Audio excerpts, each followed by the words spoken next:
Hello Leo, Sun, Moon, Rising, and Venus signs. Kamusta kayo? Sana po nasa mabuti kayong kalagayan. Welcome back po sa Star Tarot at kung bago kayo rito, welcome din po kayo. Please subscribe, like, share my videos, and leave me a comment po kung naka-resonate kayo. Thank you. So, first card ni Leo, we have a spiritual hug. Wow. So, this is really beautiful, Leo. No, na magkakaroon ng, yung parang mararamdaman mo dito, yung hug ng mga ancestors mo, yung pagdamay sa'yo ng mga guardian angels mo, yung presence, no, ng spirit guides mo, presence ni God, no, maaring ramdam na ramdam mo yan sa ngayon, Leo. So, parang ang nipis ng veil between you and your spirit team. Parang napakanipis at ramdam na ramdam mo yung kanilang presensya sa buhay mo. So, we have shared a gift. Ayan. So, maybe you have a gift of healing. Yung kamay, 'di ba?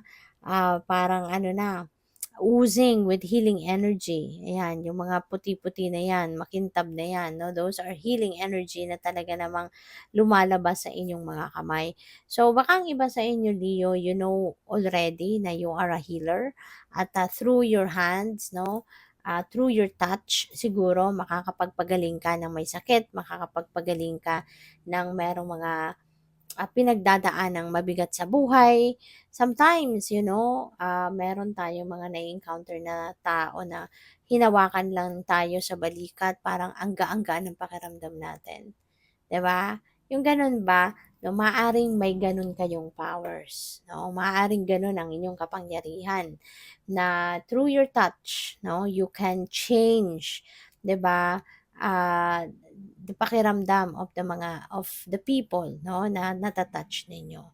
So, yan, this could be a reminder para sa iyo na gamitin mo na yung gift of healing mo, 'di ba? So that you can help other people na ma-alleviate na yung kanilang mga pain, ma-alleviate na yung kanilang kung ano man ang mga sakit na kanilang pinagdadaanan.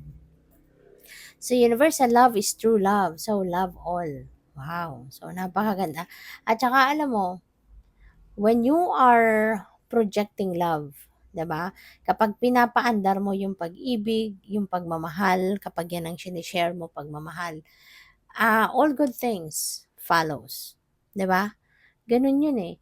Kapag punong-puno ka ng pag-ibig, punong-puno ka ng pagmamahal, at yun ang tinitignan mo yung mga bagay, tao, sitwasyon in the eyes of love. Hindi mo ba napapansin na maraming magagandang bagay ang dumadating sa buhay mo? Parang things are flowing smoothly into your life, 'di ba? Blessings, kusang pumapasok yung mga biyaya, 'di ba? Kung may problema, kusang pumapasok yung mga solusyon. 'Di ba hindi niyo pa ba yan napapansin or hindi niyo pa ba yan na-experience, 'di ba?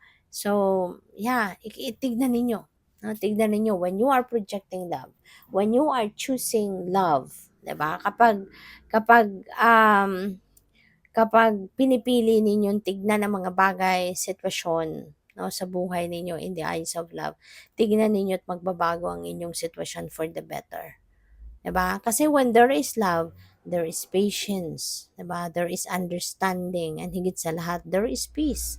'Di ba? Ang lahat ng 'yan, no? Love is a very powerful energy.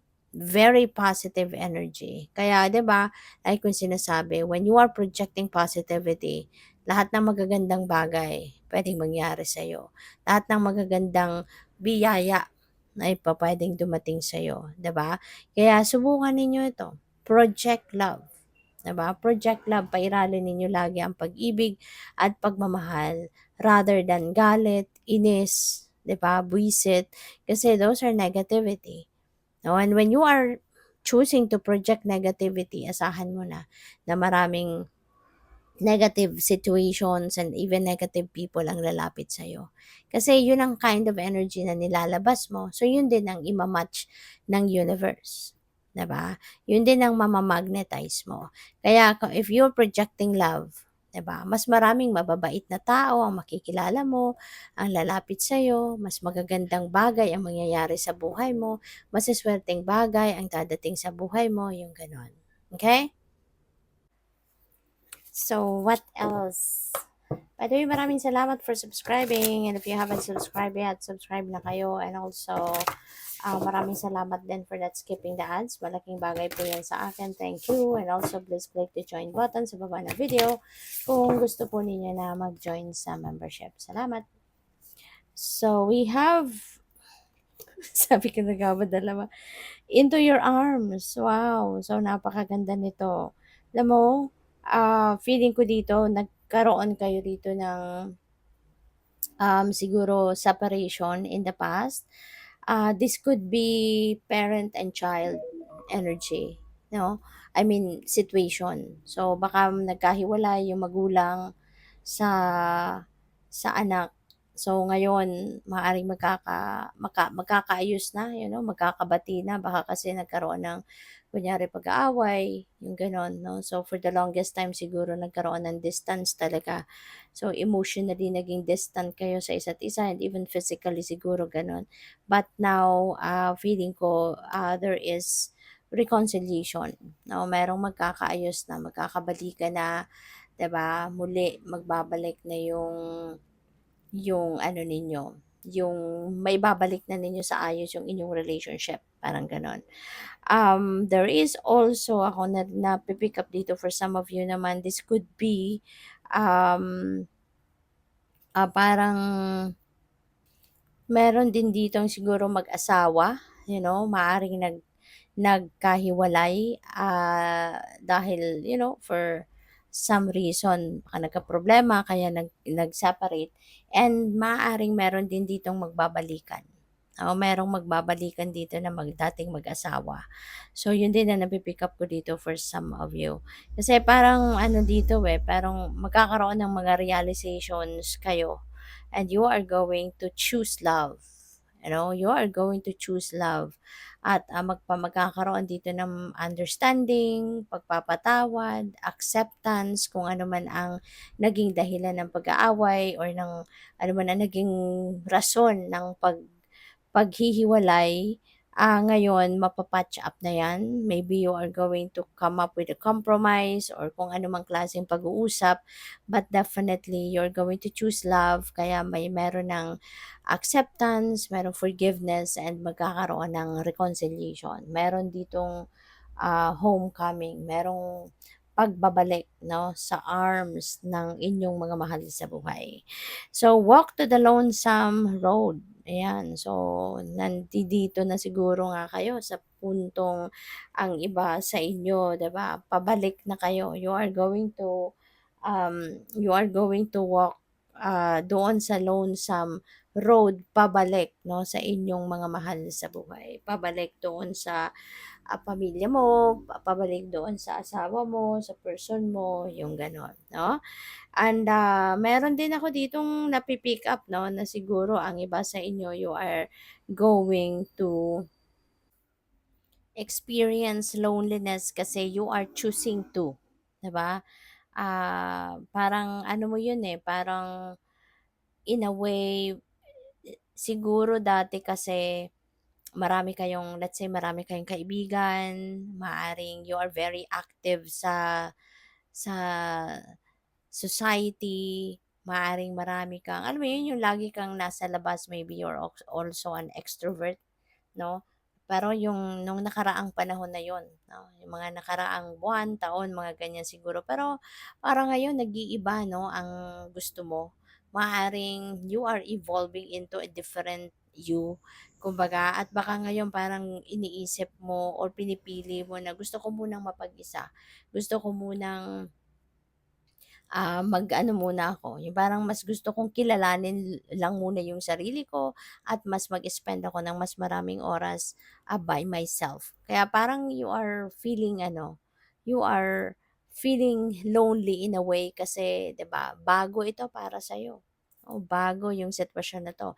Kasi dati mabarkada siguro kayo, marami kayong kaibigan, marami kayong ginagawa, 'no, together with so many people, maraming activity sa komunidad, lagi siguro kayong involved sa mga ganon. Pero ngayon nga, no, parang you are heading towards a different path na gusto mo na ikaw muna mag-isa.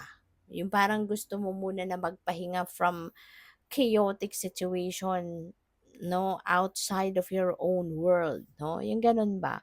Kaya sa ngayon, yun, parang gusto mo muna na mapag-isa. Gusto mo muna na mag-disconnect, no, pansamantala sa gulo ng mundo, no? So, what else? We have to watch over you. Napakaganda nito. Kasi siguro kaya kayo nakakapag-isip ng ganito, gusto mo magmuni-muni, magnilay-nilay, because maybe that's the universe guiding you, no, to do so. 'Di ba? You are being led towards that path para siguro na mas makilala mo yung sarili mo.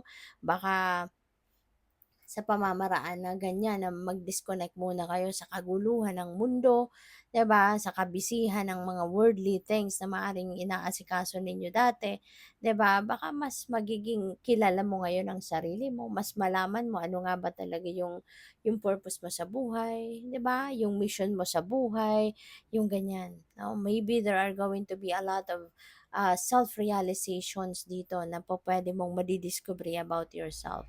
Kasi kaya ka gina-guide ng universe na mapag-isa ka muna. Spend time by yourself, mag-me time ka, 'di ba? Spend as much as you can, no, with yourself, yung ganon. Okay? And dito sa to watch over you, it feels like to me na hindi ka pinapabayaan ng spirit team mo. The divine, si God, yung mga guardian angels mo, spirit guides mo, ancestors mo, loved ones mo who is in the spirit realm na, 'di ba? Nandiyan diyan sila, binabantayan ka, ginagabayan ka, merong ang tawag dito, nagpoprotekta sa'yo, ginagwardyahan ka. Okay? So, good luck sa'yo. Thank you for watching, Love and Light. Namaste.